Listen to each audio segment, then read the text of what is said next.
경기의 외곽 작은 집에서 김노인은 창밖을 바라보며 아련한 눈빛을 감추지 못했습니다.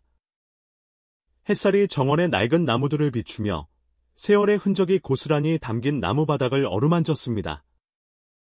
은빛으로 빛나는 머리카락과 나이 때문에 조금 흐릿해진 눈빛 속에서도 그의 굳건한 의지는 여전했습니다. 이 작은 집은 김노인이 인생의 반 이상을 보낸 곳이었습니다.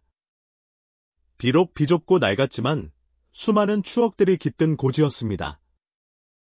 이곳에서 그는 아내와 함께 외아들 준을 키웠습니다.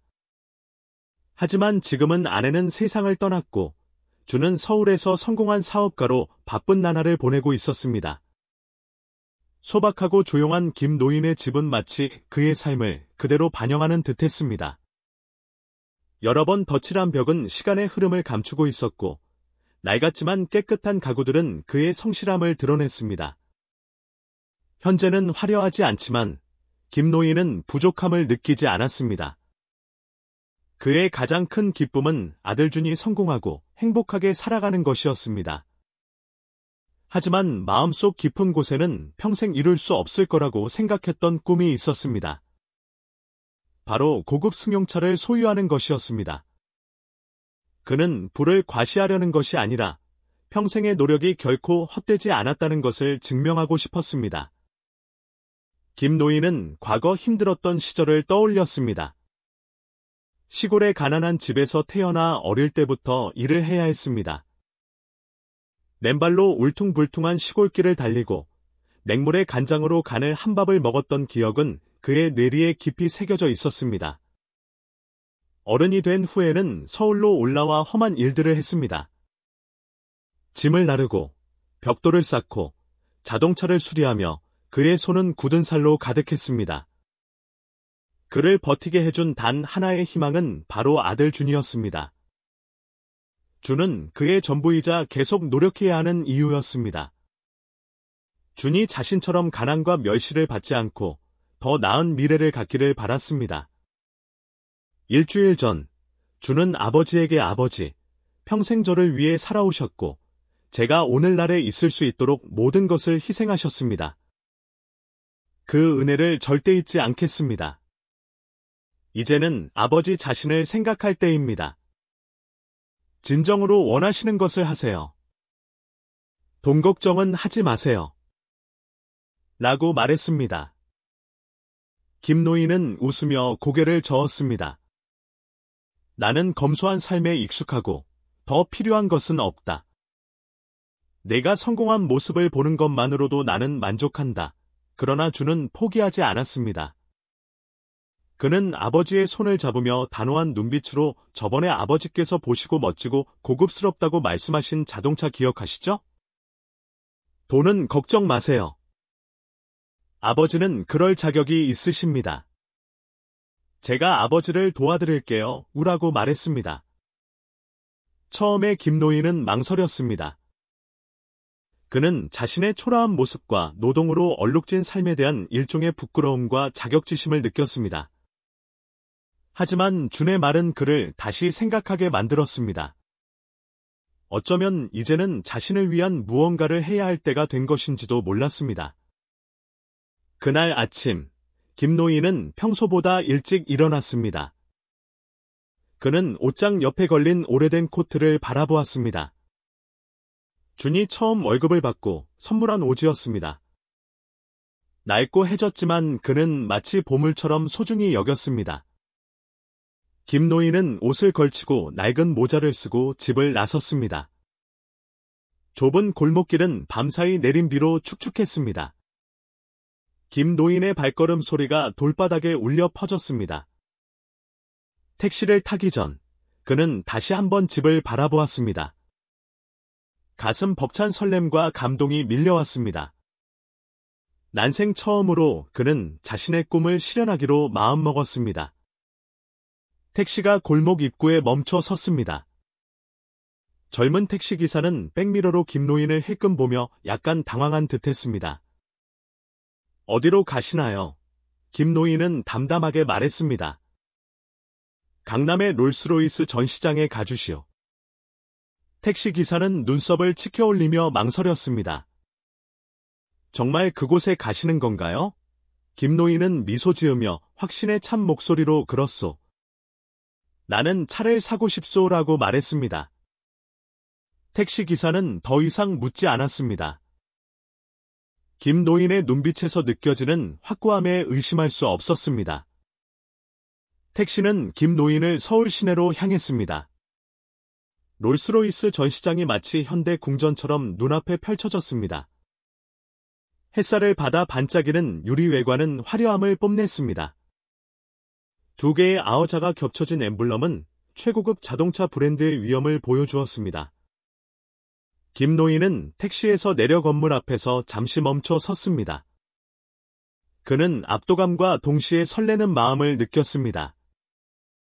전시된 차들은 마치 예술 작품처럼 빛났고 하나하나가 압도적인 고급스러움을 뽐냈습니다.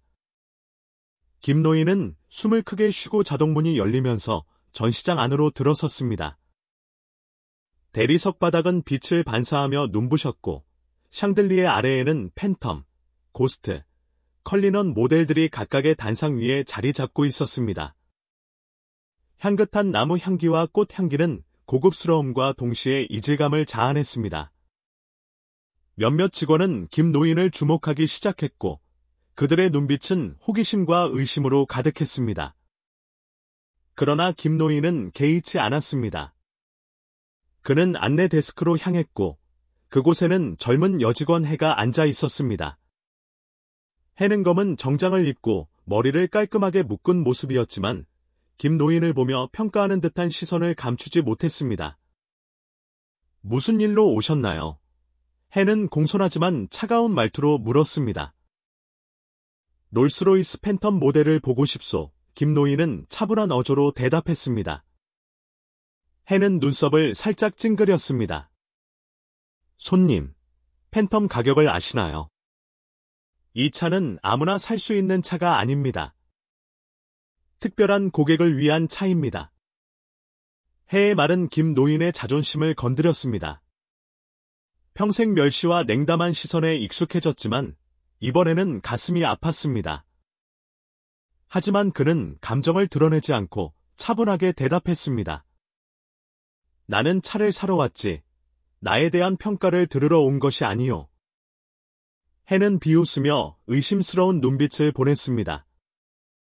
차를 보시려면 손님의 재정 상태를 좀 더 자세히 알아야 합니다. 여기 있는 차들은 단순히 비싼 것이 아니라 특별한 지위의 상징입니다. 김노인은 잠시 머뭇거렸지만 눈빛은 여전히 확고했습니다. 나를 시험할 필요는 없소? 만약 도와줄 마음이 없다면 관리자를 불러주시오. 해는 당황했지만 오히려 매몰차게 관리실로 향했습니다. 김노인은 넓고 화려한 전시실에서 마치 길을 잃은 사람처럼 느껴졌지만 굴복하지 않겠다고 다짐했습니다. 이것은 그의 평생의 꿈이었으니까요. 김노인이 차가운 전시실에 홀로 서 있을 때 자동문이 열리면서 한 남자가 들어왔습니다. 바로 김노인의 아들 준이었습니다. 그는 완벽하게 재단된 회색 정장을 입고 있었고 윤이 나는 구두와 힘찬 걸음걸이는 자신감으로 가득했습니다. 크리스탈 조명이 준의 고급스러운 옷을 비추며 그를 단번에 주목받게 만들었습니다. 전시실의 모든 시선은 준에게 집중되었지만 그는 아버지에게로 곧장 걸어갔습니다. 가까이 다가섰을 때 그는 아버지의 평온한 모습 뒤에 숨겨진 상처를 알아챘습니다. 준의 눈빛은 날카로워졌고 얼굴은 굳어졌습니다. 아버지, 무슨 일이 있었던 거예요? 왜 이렇게 안 좋아 보이세요? 준은 힘있는 목소리로 물었습니다. 김노인은 준을 안심시키려고 애써 미소를 지었습니다. 아무것도 아니란다. 약간의 오해가 있었을 뿐이야. 나는 괜찮아. 하지만 준은 쉽게 납득하지 않았습니다. 그는 몸을 돌려 해가 서 있는 안내 데스크로 향했습니다. 거기, 당신 준은 해의 이름을 부르며 차분하지만 날카로운 목소리로 말했습니다. 당신이 우리 아버지를 접대하고 있는 사람이 맞나요? 왜 우리 아버지가 차를 보러 왔을 때 제대로 된 환대를 받지 못한 건가요? 해는 준의 위압적인 모습에 창백해졌습니다. 해는 당황한 듯 침착함을 유지하려 애썼습니다. 저는 손님이 차에 진정으로 관심이 있는지 확인하고 싶었을 뿐입니다. 다른 의도는 없었습니다. 준은 해의 변명을 자르며 한 걸음 더 다가섰습니다. 관심. 우리 아버지는 이 전시장에 들어와 가장 비싼 모델 중 하나인 롤스로이스 팬텀을 보고 싶다고 했습니다. 당신의 임무는 고객을 섬기는 것이지 그들의 외모를 평가하는 것이 아닙니다. 혹시 당신은 명품을 걸친 사람만이 이곳에 올 자격이 있다고 생각하나요? 해는 아무 말도 하지 못했고 얼굴을 숙인 채 감히 준을 똑바로 쳐다보지 못했습니다. 몇몇 다른 직원들도 상황을 주시하기 시작했고 분위기는 긴장감으로 가득 찼습니다. 그때 전시장의 관리자 이 씨가 나타났습니다. 그는 세련된 중년 남자로 잿빛 정장을 입고 있었으며 상황이 심각하다는 것을 눈치채고 약간 당황한 미소를 지었습니다. 준 씨, 여기서 만나 뵙게 되어 반갑습니다. 오해가 있는 것 같군요. 저희가 도와드릴 일이 있을까요? 준은 이 씨에게 차가운 눈빛을 보냈습니다. 오해? 우리 아버지가 차를 보러 왔는데 당신 직원이 아버지의 외모를 평가했습니다. 이런 일이 있을 수 있습니까? 만약 오늘 우리 아버지가 제 아버지가 아니었다면 당신은 이곳에 서서 사과하고 있었을까요? 이 씨는 침착함을 유지하려 애썼지만 준의 강경한 태도에 당황했습니다. 그는 존중하는 모습을 보이려 애쓰며 김노인을 향해 고개를 숙였습니다. 손님, 불편을 드렸다면 진심으로 사과드립니다. 최고의 서비스를 제공하고 최고의 경험을 하실 수 있도록 최선을 다하겠습니다. 김노인은 고개를 저으며 나지막하지만 울림 있는 목소리로 말했습니다. 나는 누구에게도 서비스를 받고 싶은 것이 아니요. 나는 그저 차를 보러 왔을 뿐이요. 하지만 그들이 나를 대하는 모습은 내가 이곳에 어울리지 않는다는 것을 느끼게 해줬소. 김노인의 말에 전시장은 침묵에 잠겼습니다. 준은 아버지를 바라보며 가슴 아파하면서도 결연한 눈빛을 보냈습니다. 그는 다시 이 씨를 바라보며 단호한 어조로 말했습니다. 우리 아버지는 자신의 가치를 증명하기 위해 차가 필요한 것이 아닙니다. 하지만 저는 오늘 이곳에 있는 모든 사람이 보는 옷이나 신발에 있지 않다는 것을 알았으면 합니다. 진정한 가치는 자존감과 이 세상을 위해 헌신한 것에 있다는 것을 말입니다. 김노인은 아들 준의 어깨에 손을 올리며 그를 진정시키려고 했습니다. 준아, 괜찮다. 나는 더 이상 이 차가 필요하지 않다. 나는 오랜 시간 살아오면서 진정한 존경은 물질적인 것에서 오지 않는다는 것을 알게 되었단다. 준은 잠시 침묵하더니 고개를 끄덕였습니다. 그리고 이 씨를 향해 차가운 목소리로 말했습니다. 오늘 저는 이곳에서 차를 사지 않겠습니다. 제가 살 수 없어서가 아니라 아버지가 더 이상 무례한 대접을 받지 않기를 원하기 때문입니다. 당신이 합당하다고 생각하는 고객들과 함께 행운을 빌겠습니다. 준은 아버지의 손을 잡고 전시장을 나섰습니다. 전시장은 얼음처럼 차가워졌고 모두가 두 부자를 쫓아 바라보며 아무 말도 할 수 없었습니다. 전시장을 나서는 길에 김노인은 택시 안에서 창밖을 바라보았습니다. 푸른 나무들과 바쁜 사람들로 가득한 풍경이 스쳐 지나갔습니다. 옆자리에 앉은 준은 주먹을 꽉 쥐고 있었고 그의 눈빛은 분노와 실망으로 가득했습니다. 아버지는 그런 대접을 받을 만한 분이 아니에요. 준은 아직도 분을 사귀지 못한 듯 말했습니다.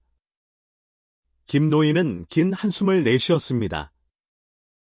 준아, 나는 그런 멸시와 냉담한 말에 익숙해. 오늘 나는 그저 작은 꿈을 이루고 싶었을 뿐이야. 하지만 그들은 기회를 주지 않았어. 어쩌면 나는 그런 곳에 어울리지 않는지도 모르지. 준은 아버지를 바라보며 단호하게 말했습니다. 아니에요, 아버지. 아버지는 어디든 가고 싶은 곳에 갈 자격이 있으세요. 아무도 아버지의 가치를 외모로 판단할 권리가 없어요. 아버지는 평생 저를 키우셨고, 제가 지금의 성공을 이룰 수 있도록 해주셨어요. 아버지는 그 누구보다 존경받아 마땅하세요. 김노인은 미소 지었지만 그의 얼굴에는 여전히 노련한 사람만이 가질 수 있는 평온함이 남아 있었습니다. 준아, 나는 자존감을 느끼기 위해 그 차가 필요한 것이 아니란다. 내가 가장 자랑스러운 것은 바로 너란다. 진정한 존경은 물질적인 것에서 오는 것이 아니라 우리가 어떻게 살고 다른 사람들을 어떻게 대하는가에 달린 거란다. 김노인의 말에 준은 할 말을 잃었습니다. 그는 아버지가 힘겨운 삶을 살아왔으며 이 말이 변명이 아니라 그의 자존감에서 우러나온 진심임을 알았습니다. 하지만 그는 아버지께서 불공정한 대우를 받는 것을 받아들일 수 없었습니다. 잠시 후 준은 부드럽지만 설득력 있는 목소리로 다시 말했습니다. 아버지의 마음을 알아요. 하지만 아버지께서는 저에게 항상 자존감을 지키고 누구도 아버지의 가치를 짓밟게 해서는 안 된다고 가르치셨잖아요. 오늘 아버지는 그 차 때문에가 아니라 당당하게 그곳에 들어가야 할 자격이 있다는 것을 보여주세요. 아버지는 누구에게도 존경을 구걸할 필요가 없지만 그들은 아버지가 누구보다 뒤처지지 않는다는 것을 알아야 해요. 김노인은 아들을 바라보았고 그의 눈빛에는 망설임이 보였습니다. 잠시 후 그는 고개를 끄덕였습니다. 좋다, 준아. 다시 돌아가겠다. 무엇을 증명하기 위해서가 아니라 내 꿈을 온전히 이루기 위해서. 택시는 롤스로이스 전시장을 향해 방향을 돌렸습니다. 이번에는 두 부자가 전시장에 들어섰을 때 분위기가 완전히 달라졌습니다. 관리자 이 씨가 문 앞에 서서 정중하게 고개를 숙여 인사했습니다. 김 선생님, 그리고 준 씨, 저희 전시장의 모든 직원을 대표하여 진심으로 사과드립니다. 저희는 편견이 서비스에 영향을 미치도록 허용한 큰 실수를 저질렀습니다. 부디 저희에게 실수를 만회할 기회를 주십시오. 김노인은 이 씨를 바라보았고 그의 눈빛은 상처 대신 모든 고난을 겪어낸 사람만이 가질 수 있는 평온함으로 가득 차 있었습니다. 감사합니다. 무엇을 요구하러 온 것이 아니라 제 꿈을 완성하러 왔을 뿐입니다. 직원 해는 뒤에 조용히 서 있었습니다. 수치스러움에 그녀의 얼굴은 창백해졌지만 용기를 내어 한 걸음 앞으로 나아갔습니다. 손님, 제 태도에 대해 진심으로 사과드립니다. 제가 편견을 가지고 손님을 대했던 것은 잘못이었습니다. 부디 용서해 주십시오. 김노인은 부드럽게 고개를 끄덕이며 나지막하지만 의미심장한 목소리로 말했습니다. 당신은 아직 어립니다. 사람의 가치는 외모나 소유물에 있는 것이 아니라는 것을 알아야 합니다. 진정한 가치는 우리가 어떻게 살아가고 세상에 어떤 공헌을 하느냐에 달려 있습니다. 이 교훈을 잊지 마십시오. 이 씨는 김노인과 준을 팬텀이 전시된 곳으로 안내했습니다. 차는 부드러운 조명 아래에서 빛나고 있었으며 그 정교한 라인들은 우아함과 고급스러움을 뽐냈습니다. 손님, 이 차가 바로 손님께서 관심을 가지셨던 모델입니다. 원하시는 모든 디테일을 개인화하여 손님의 특별한 상징이 되도록 최선을 다하겠습니다.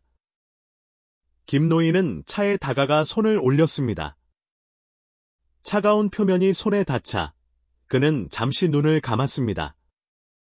그 순간 모든 상처와 멸시, 고난이 사라지는 듯했습니다.